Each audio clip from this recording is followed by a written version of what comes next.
Bonjour à tous, aujourd'hui je vais vous faire un retour d'expérience sur cette coque de protection pour la Nintendo Switch de la marque Skull Co. Alors c'est une coque dont je suis très content, notamment au niveau des poignets, car en mettant les poignets ça rend la console beaucoup plus confortable. On peut ainsi la tenir comme ça d'en bas et pouvoir utiliser les joysticks, alors que sans cette poignée vous êtes obligé de faire retenir la console sur ce petit doigt. Et ainsi, quand vous voulez utiliser les joysticks, ça devient assez fatigant et contraignant. Alors cette coque, elle est très bien finie, hormis sur un détail, c'était au niveau des gâchettes. Problème que j'avais relevé lors de l'unboxing de la Switch Lite Hyrule Edition. Et comme vous pouvez le constater, j'ai un petit peu amélioré la coque.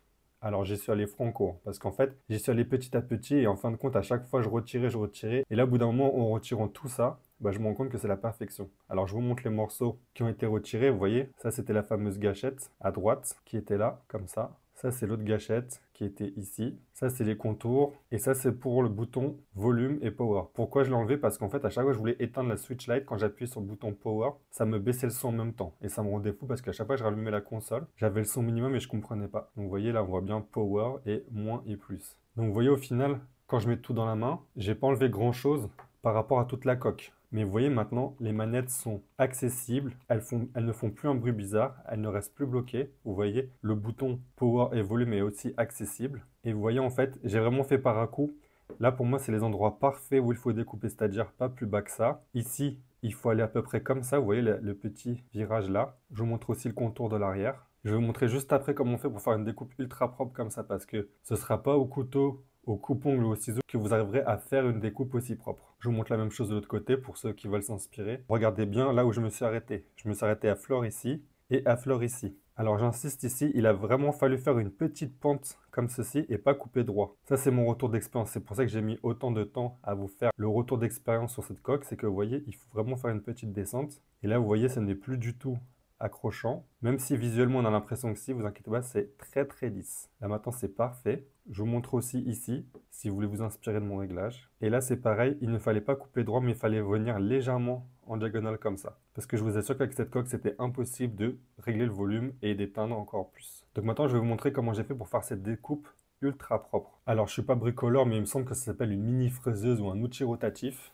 Donc en fait, vous prenez ça, vous prenez ceci, vous voyez, ça va tourner très très vite ici. Vous pouvez régler la vitesse. Ce que je vous conseille, c'est de régler au minimum et de monter un tout petit peu comme ceci. Vous voyez, là, je suis à 2. Moi, je me suis mis à 2. Et en fait, à chaque fois, ce que vous allez faire, c'est que vous tenez bien votre coque et vous allez faire vraiment des petits à-coups d'1 à 2 secondes maximum. Vous arrêtez parce que ça va enlever énormément de matière. Je vous montre l'outil que j'ai utilisé, plutôt lambeau, vous voyez, c'est celui-ci. Vous voyez, c'est en forme de cône. Ça permet d'aller dans les moindres recoins et de pouvoir jouer en finition en se rapprochant soit en reculant. Mais vous voyez, il y a plusieurs outils dedans. Donc ça, c'est l'idole, la marque Parkside.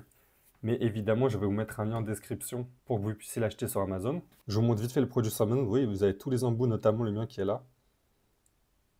Et vous voyez, vous avez les photos. Alors vous voyez, c'est un produit qui est extrêmement bien noté avec plus de 8000 commentaires. Et il est à 30 euros. Donc je vous remonte la Switch. Franchement, c'est presque indétectable. Si on ne vous le dit pas, on ne peut pas se douter que ça a été prédécoupé avant, qu'avant il y avait un gros morceau de silicone ici et sur les boutons gâchette. Alors prenez votre temps. Je dirais entre mes essais et la découpe, ça a dû me prendre une petite heure. Parce qu'en fait, à chaque fois, je faisais mes essais, je mettais la coque et après je jouais, je me rendais compte que j'avais un petit peu mal ici, un petit peu mal là. Les volumes, c'était pas comme ci, comme ça. Donc en tout et pour tout, vous en avez pour maximum 1 heure. Et vous voyez, prenez votre temps.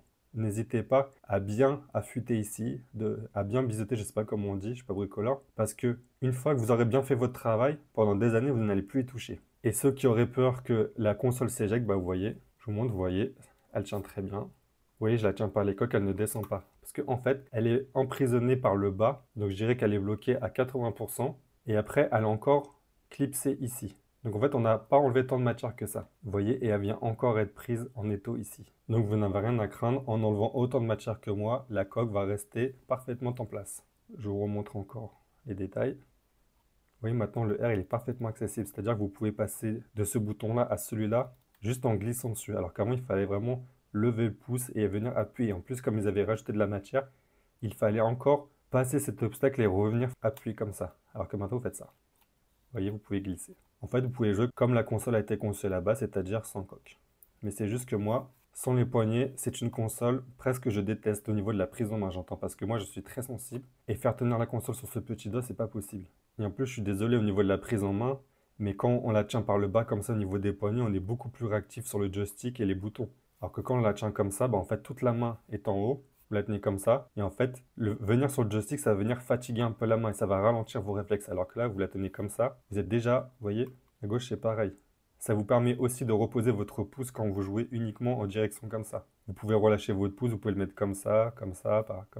Alors quand vous n'avez pas les poignées ergonomiques, vous êtes obligé de tenir la console systématiquement comme ça et toujours avec le petit dent en dessous. Donc franchement, que ce soit pour l'ergonomie, pour le confort, pour la fatigue et pour le fait de jouer plusieurs heures sur cette console, je vous conseille fortement cette coque de la marque Skull Co. Pour plus de vidéos de ce type, parcourez cette chaîne.